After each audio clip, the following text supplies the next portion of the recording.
मैं अशोक भाई मेरे शो में बहुत दिनों बाद आ रहे हैं। बहुत बेबाकी से बोलते हैं। और अशोक भाई, दो चीजें। एक तो मैं दर्शकों को एक चीज बता दूं, गोड्डा के प्लांट की बात हो रही है जिसमें 100% एक्सपोर्ट है। पूरी बिजली बन के बांग्लादेश जाएगी। दिनेश भाई, आप इसको और जो आप कह रहे थे उसमें जोड़ रहा हूं। इसमें इसमें इंपोर्ट कोयला होगा, ऑस्ट्रेलिया से इंपोर्ट होगा। और एसईजेड में लिखा गया है कि इंपोर्ट पे कोई पूछ पताछ नहीं होगी, क्या इंपोर्ट कर रहे हो कैसे। और एक तरफ आप ग्रीन एनर्जी की बात कर रहे हो, मतलब थर्मल जो सबसे ज्यादा, खैर उस विषय पे नहीं, क्योंकि वो हो जाएगा। अशोक भाई साहब, ये बताएं कि हिंडनबर्ग के आप इंटेंट पे सारी बात कर रहे हैं, उसका जो कंटेंट है उस पर बात नहीं हो रही है। Everyone is talking on the intent कि उसने क्यों लिखा, क्या लिखा। अरे भाई, अंदर क्या उसको भी तो बताओ ना। लिखा उसने देशद्रोह किया, उसने बेईमानी की, लेकिन अंदर का भी तो बताओ क्या हुआ। मैं अशोक वानखेड़े साहब आपसे बहुत स्पेसिफिक सवाल पूछ रहा हूं। मैं एसबीआई में मेरी एफडी है, मेरा कुछ म्यूचुअल फंड में पैसा लगा है, और आज मुझे इससे कोई लेना देना नहीं आप किसको, लेकिन आज मेरा दरवाजा भी खटखटा रहा है। और जैसा अशोक माथुर साहब ने कहा, हो सकता है मेरा भी निवेश जो है वो कहीं ना कहीं खतरे में आ गया है। तो ये कोई ऐसी बात नहीं है कि मैं क्यों नहीं इसमें बोलूं, मुझसे क्या मतलब। 2G में मुझसे मतलब नहीं था, वो 2G विनोद राय साहब कुछ कर, लेकिन इसमें मुझसे मतलब है। तो थोड़ा अशोक वानखेड़े साहब, ये इट्स अ थिंग जिसमें हर आदमी इन्वॉल्व है, हमारे और आपका भी इसमें कंसर्न है। मैं थोड़ा इस पे आपसे समझना चाहता हूँ। नहीं नहीं, कंसर्न तो हम सबका है, जिनका निवेश नहीं उनका भी कंसर्न है, क्योंकि इनडायरेक्टली इस देश की बैंक से एलआईसी पे ये सब इस देश के जनता का अधिकार है। हमारे बाप दाताओं के टैक्स पेयर से कंपनियां बनी हैं, ये बैंक्स बनी हैं। जब सरकार बैंक को पैसा देता है या बैंक को एक बूस्टर डोज देता है, तो वो पैसा कोई सरकार अपनी प्रॉपर्टी, मतलब प्राइम मिनिस्टर या फाइनेंस मिनिस्टर अपनी हवेली बेच के नहीं देते। वो बाकायदा हमारी टैक्स पेयर्स के पैसे से जाते हैं। तो इतना हमारा अधिकार है, हमारी बैंक यदि डूबे, यदि हमारी एलआईसी को 18,000 करोड़ का लॉस होता है तो सवाल पूछना पड़ेगा। लेकिन उसके पहले शायद अशोक माथुर जी चले गए। अशोक माथुर जी ने कहा कि लोकमत पैसा मांगता है तो लोकमत को पैसा नहीं मिलता। उसमें दो बड़े, अशोक जी, दो बड़े कंसर्न हैं। एक तो आपकी मैनेजमेंट कांग्रेस की बहुत नजदीकी रही है, कांग्रेस सरकार में मंत्री भी रहे हैं, सांसद भी रहे हैं। वो एक बहुत बड़ा बैंक के लिए तो परेशानी है। सुनिए मेरी बात। और दूसरी बात जो अशोक भाई एक सेकंड बस, मैं थोड़ा क्लियर कर। एक्चुअली अशोक माथुर साहब, अंबालाल माथुर बीकानेर वाले की बात है, वो डाटा साहब बंबई वाले हैं, वो दो अलग नहीं। और दूसरी, अच्छा, और दूसरी बात, पत्रकार से बैंक वाले पैसे नहीं लेते, रिश्वत नहीं मांग सकते, डर लगता है उनको। और इसीलिए बैंक में जब तक उनके हरे नहीं होंगे हाथ, इसीलिए मैं बार बार कहता हूं कि जैसा वीडियोकॉन का धूत अंदर होते से ही चंदा कोचर भी अंदर हो गई, वैसे बाकी उद्योग के मामले में भी, चाहे अनिल अंबानी के मामले हो, चाहे अडानी के मामले हो, इसमें वो बैंक के अधिकारी और चेयरमैन भी अंदर होने चाहिए। जब तक उन बैंक के चेयरमैन और अधिकारियों पे, एलआईसी के अधिकारियों पे जब तक काज नहीं गिरेगी, तब तक वो डरना बंद हो जाएंगे। मेरी तो इतनी तो मुझे लगता है कि आईसीआईसीआई में अब कोई नया चेयरमैन होगा तो वो शायद पैसा खा के देने के लिए 2 बार सोचेगा कि ये मैं भी मर जाऊंगा, इसमें मैं नहीं कर पाऊंगा, मेरे को भी जेल जाना होगा। तो कई बार होता है ना, पत्रकार को जाके देखो आप, टीटी आपको पत्रकार पता पड़ने के, हम टीवी पे आते हैं, लोग देखते हैं शक्ल, कोई भी 500 रुपए में टिकट कंफर्म करवा लेता है अपना बर्थ। हम घूमते रहते हैं, हमारा बर्थ नहीं होता। बोले भाई साहब जगह ही नहीं, क्या करें, देखिए। उसको मालूम है इनसे तो पैसे ले नहीं सकते, तो देंगे कहां से। वो एक कारण हो सकता है मेजर। लेकिन जो आपने पूछा कि ये आम आदमी इसमें क्यों नहीं बोले, बिल्कुल आम आदमी बोल देना चाहिए। और फिर अशोक जी, जो आपने कहा कि मुझे, मतलब दिनेश जी है हमारे, और मुझे लगता है कि हमारे सबसे बड़ी अथॉरिटी दिनेश जी है इस मामले में बोलने के लिए। जो हमारे यहाँ की बिजनेस अखबार है वो लगातार अडानी के मिसडीड पे आए बगाए हर बार लिखते रहते हैं। अडानी के कंपनी से जो पहला खंडन आया हिंडनबर्ग के रिपोर्ट पे, तब उन्होंने एक शब्द यूज किया था, it cut and paste report. Cut and paste report क्या है? भारतीय अखबारों में समय समय पे छपी हुई खबरों की वो संकलन ऐसा मानते हैं।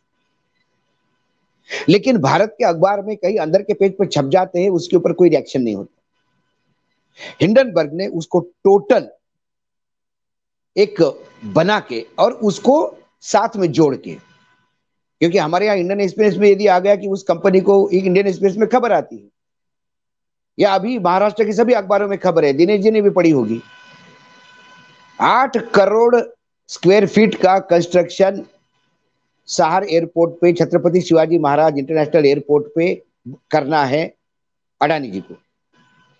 उन्होंने कहा कि यहां वर्टिकल हो नहीं सकता, हॉरिजॉन्टल करना पड़ेगा, क्योंकि एयरपोर्ट का कंस्ट्रक्शन है। तो उन्होंने उस पे एफएसआई लिया 5 का, मतलब 8,000 स्क्वायर फीट पे आपको 40 करोड़ स्क्वायर फीट आपको कंस्ट्रक्शन अलाउड है। जबकि आप वर्टिकल जाने, हॉरिजॉन्टल जा नहीं सकते, तो वो आप कहीं ना कहीं दूसरी जगह यूज करोगे, जिसको टीडीआर कहते हैं महाराष्ट्र में। तो वो पहला आपका मेजर बेनिफिट हुआ।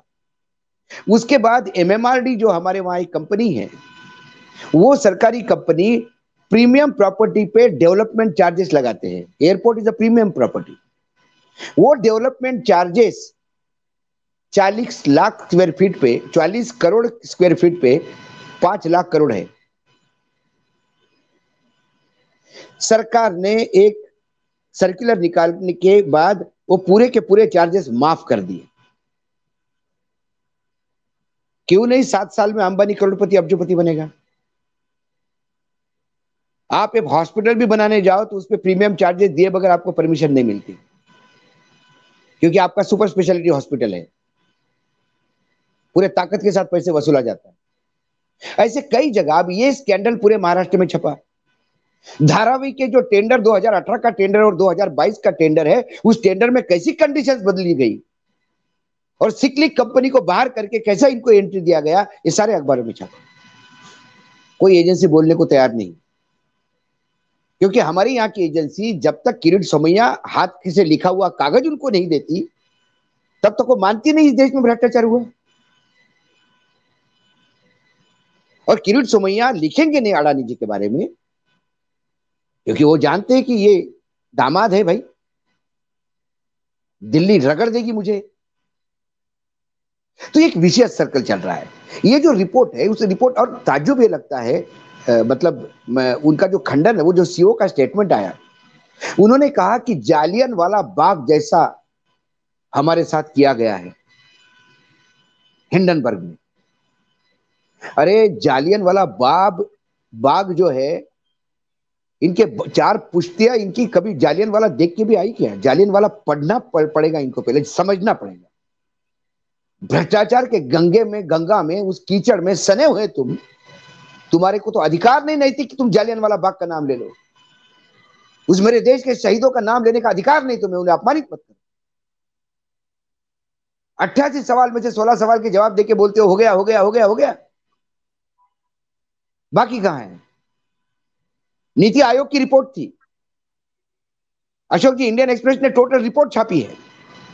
नीति आयोग ने कहा कि अडानी की कंपनी को आप एयरपोर्ट दे ही नहीं सकते इस क्लॉज के तहत। जो फॉर्मेट हमने बनाया है उस फॉर्मेट में तो ये बैठती नहीं कंपनी। उनके पत्र के बाद फॉर्मेट बदले गए, बोला गया अब दे सकते हैं। क्या हुआ उस इंडियन एक्सप्रेस की रिपोर्ट के ऊपर? किसी ने छापा, कुछ ने कुछ किया? ये 3 उदाहरण मैं अभी दे रहा हूं मैं आपको। पोर्ट पे 3,000 किलो ड्रग पकड़े जाते हैं, 23,000 करोड़ के, और अडानी का कंपनी का एफआईआर में नाम भी नहीं होता। उसके बाद में बोला जाता है नाम दो नाम दो। जब सब एक कोर्ट ने डिसीजन, लोअर कोर्ट ने आदेश दिए, तब जाके नाम लाया उसने। मोरवी का पुल गिरता है, वो बीजेपी का फाइनेंसर, उसका नाम अब आ गया जब पूरे देश में हंगामा मचा। तब उसके पहले पकड़े तो चौकीदार गए, छोटे छोटे। सवाल है ये देश का चौकीदार कितनी जगह चोरी करवा रहा है, ये देखना होगा। इसके लिए टेक्निकलिटीज में नहीं जाएं। वो बोलते समय कैसा किया, बराबर समय किया। उन्होंने क्या गलत किया? उन्होंने भारत की जनता की सेवा की। फिर से 20,000 करोड़ रुपए लूट रहे थे तुम देश से। उन्हें सही समय पे लोगों को आगाह किया कि चोर डकैत है भाई, यार सोच समझ के पैसा लगाना। इसी अनिल अंबानी की पावर कंपनी में Dinesh ji, I am not wrong, 3-3, 4-4 हजार रुपए की शेयर हो गए थे। आज 12 रुपए 50 पैसे शेयर है। कौन मरा उसमें? एलआईसी मरी, बैंक मरा, बड़ौदा बैंक ऑफ बड़ौदा मरा, पंजाब नेशनल बैंक मरा, आम इन्वेस्टर मरा। यह है कौन? पंजाब नेशनल बैंक किसी के बाप की है, इस देश के जनता की है। तो मरे तो हम, तो हमें अधिकार है नैतिक पूछने का, क्यों नहीं पूछेंगे? आज जरा कुछ हो गया तो पठान बाइकआउट करो, अडानी के प्रोडक्ट बाइकआउट करो कहकर क्यों कॉल नहीं आता? एक भगवे रंग की बिकनी से आपका कल्चर बिगड़ता है, धर्म आहत होता है, और लाखों करोड़ रुपए का गबन करके इस देश में जहां 80 करोड़ जनता आज देश के सरकार के 5 किलो के अनाज के भीख पे जिंदा हो, आज इस देश के लाखों करोड़ लोग सिर्फ मनरेगा के दिए हुए काम पे जिंदा हो। लेटेस्ट रिपोर्ट है दिसंबर की, 11% की अनएम्प्लॉयमेंट है इस देश में, अर्बन अनएम्प्लॉयमेंट। सरकार का आज इकोनॉमिक सर्वे कहता है, बार बार बताते हैं कि पेंडेमिक से अच्छे हम कर रहे हैं। अरे पेंडेमिक की गाना कब तक गाओगे? एक बजट पेंडेमिक के बाद हो गया ना, once upon a time long long ago, कब तक बताओगे? आज बताइए आपकी स्थिति क्या है? देश के ऊपर 2,11,000 करोड़ का कर्जा है, उसका क्या करोगे? आप कहते हो कि डिमांड बढ़ेगी और निवेश भी बढ़ेगा, हमें आशा है, और साथ में अगला पैराग्राफ कहते हैं कि ग्लोबल रिसेशन लंबा चल गया, ग्लोबल महंगाई का दौर लंबा चल गया, इसलिए ग्लोबल स्लो डाउन है, वहां के बैंकों ने पोजीशन टाइट कर रखी है। तो इसके सीधे मायने हैं, यदि ग्लोबल इकोनॉमी स्लो डाउन है तो हमारे यहां से एक्सपोर्ट कम होंगे, और जब एक्सपोर्ट कम होंगे तो हमें इंपोर्ट पे ज्यादा निर्भरित रहना होगा, हमारा बैलेंस ऑफ ट्रेड बिगड़ जाएगा। आज अब जो करोड़ों रुपए हम देते हैं, हम खो रहे हैं, घाटे का सौदा करते हैं इंपोर्ट एक्सपोर्ट में। कहां से कौन सा ग्रोथ है बताइए मुझे? कौन सा निवेश आया इस देश में? यदि निवेश आता तो नरेंद्र मोदी जी को महाराष्ट्र में डकैती नहीं करनी पड़ती, और महाराष्ट्र के 2 बड़े प्रोजेक्ट गुजरात लेके नहीं जाना पड़ता। हर राज्य में इतना निवेश होता कि एक राज्य दूसरे राज्य को पूछता थोड़ा एडजस्ट कर लेगा क्या, मेरे यहां बहुत ज्यादा हो गया, तो मैं कुछ भेजू किसी उद्योगपतियों को। आपको गन पॉइंट पे उद्योगपति लेके जाने पड़ते, क्यों? वाई? क्योंकि निवेश नहीं है, इसलिए चोरियां हो रही है, निवेशकों की चोरियां हो रही है, डकैतियां हो रही है। बड़े बड़े 2-2 प्रोजेक्ट महाराष्ट्र से उठा के ले गए गुजरात, क्योंकि चुनाव जीतना था आपको, और चुनाव में बाकायदा भाषण में कहा गया कि देखिए 2-2 बड़े बड़े प्रोजेक्ट, करोड़ों अब्जों रुपए के प्रोजेक्ट आए हैं। तो आपका इकोनॉमिक सर्वे आपको नंगा करता है। प्रधानमंत्री का आज पार्लियामेंट में जाने के पहले ओपनिंग भाषण मीडिया से जो कहा, देखिए आप, उन्होंने कहा कि विश्व की तमाम एजेंसियां हमें बहुत अच्छी इकोनॉमी कहती है। कौन सी एजेंसियां भगवान जाने। उन्होंने कहा कि विश्व के सारे अर्थशास्त्री हमारे बजट के ऊपर आग गड़ाए खड़े हैं। बिल्कुल, विश्व के सारे अर्थशास्त्री आग गड़ाए खड़े हैं, और वो सरप्राइजिंगली सर पे हाथ रख के देख रहे हैं कि ऐसे भ्रष्टाचारी बड़े बड़े उद्योग घराने होते हुए भी ये सरकार, ये जिंदा कैसे लोग यहाँ पे, ये देख रहे हैं। ये कौन सी डेमोक्रेसी है जहां ये मरणासन्न स्थिति में लोग हैं, ये मरे हुए जनता है कि जो बोलने को तैयार नहीं है, मीडिया बोलने को तैयार नहीं है, इसलिए लोग टकटकी करके देख रहे हैं। उनके आज मीडिया के उद्बोधन में वो बता रहे थे कि द्रौपदी मुर्मू आज पहली बार संयुक्त सदन में बात करेगी, इस देश की आदिवासी महिला बात करेगी, महिला शक्ति बात करेगी। 8 दिन पहले महिला गोल्ड मेडलिस्ट ओलंपियन रेसलर एक सांसद के ऊपर आरोप लगा रहे थे कि वो शारीरिक शोषण और प्रताड़ना करता है, और प्रधानमंत्री चुप थे। ये महिला कौन सी शक्ति है भाई? सशक्तिकरण कौन सा है? लोग हंस रहे क्योंकि आपके पास बोलने के लिए कुछ नहीं है। आप बार बार आदिवासियों को बता रहे हो कि पहली आदिवासी महिला देखो, तुम्हारा कितना भला किया मैंने। आदिवासी को जिस दिन 5 किलो अनाज की भीख बंद हो जाएगी, वो स्वयं अपने रोजी रोटी कमाने लगेगा, उसका बेटा पढ़ लिख के बड़ा होगा, उसके उपज को अच्छी कीमत मिलेगी, आदिवासी उससे खुश होगा, इससे खुश नहीं होगा। तो ये तमाम चीजें हैं सर। तो ये पूरा जो स्कैंडल है, ये आई ओपनर है, ये हर्षद मेहता जैसा आई ओपनर है। हर्षद मेहता के टाइम पे एक गैप मिल गया था, या ओवर वैल्यूएशन का गैप मिला। 5 रुपए की चीज 50 रुपए बता के उस पर 30 रुपए कर्जा लो, 25 रुपए विदेश भेज दो, 5 रुपए यहां खर्चा करो, और फिर उसके बाद बैंक जब हाथ ऊपर करो, बैंक आपका माल बेचने जाएगी तो 3 रुपए की बिकती है, क्योंकि थी 5 रुपए की। बैंक लॉस में जाए, और जो आपने 25 रुपए विदेश भेजे हैं, फिर वो किसी तीसरे कंपनी के नाम से अपने दूसरे कंपनी में ले आओ और कहो कि निवेश आया, निवेश आया, निवेश आया, तालियां बजाओ। कौन सी इकोनॉमी है? क्यों मॉरिशियस से इन्वेस्टमेंट होता है? मुझे समझ में नहीं आता मॉरिशियस का क्या। मुझे मॉरिशियस से जो इन्वेस्टमेंट हो रहा है उस हिसाब मॉरिशियस तो मुझे लगता है जापान, जर्मनी, फ्रांस और ये तमाम वेल डेवलप्ड इकोनॉमी से बड़ी इकोनॉमी होनी चाहिए मॉरिशियस। ऐसे ऐसे टैक्स हेवन से पैसा आता है जिसके नाम भी सुनाई नहीं देते। सेंट किट आइलैंड, अरे बाप रे, भारत को पैसा दे रहा है। जी, जी। और ये सरकार के बगैर परमिशन के आशीर्वाद से ये होता नहीं। एजेंसियों पे मुझे गर्व है। मैं आज मतलब आपको लोगों को लगेगा ये उल्टा बोल रहा है। भाई जानता हूँ एजेंसियों में ये एजेंसी के लोग बैठे हमारे सामने, साथ बैठे हमारे। एक जमाने में एजेंसी में ऐसे ऐसे दिनेश जी जैसे हजारों लोग आज एजेंसी में, सब पता है उनको। करे कौन? करेंगे तो उसका खेमका हो जाता है, हर महीने ट्रांसफर, हर महीने ट्रांसफर। तो ठीक है भैया, ऊपर से आदेश है, होने दो। सबको पता है क्या हो रहा है। जिस दिन एजेंसी को फ्री हैंड मिल जाएगा, ये उद्योग जगत के आसाराम बापू अंदर होंगे आजीवन कारावास में। अशोक वानखेड़े साहब, चलते चलते एक स्टेटमेंट थोड़ा आउट ऑफ बॉक्स है, मतलब मैं उसको थोड़ा बाहर, मुझे अजीब सा लगता है। राहुल गांधी में इतनी मॉरल करेज है कि वो नाम लेके बोलते हैं। मैंने किसी नेता को, किसी उद्योगपति का नाम लेके कहते हुए नहीं सुना। और वो हम दो, हमारे दो अडवाणी, अब वो तो बिल्कुल साफ साफ नाम ले रहे हैं। ये आपको क्या लगता है पॉलिटिक्स में ये अच्छी शुरुआत है?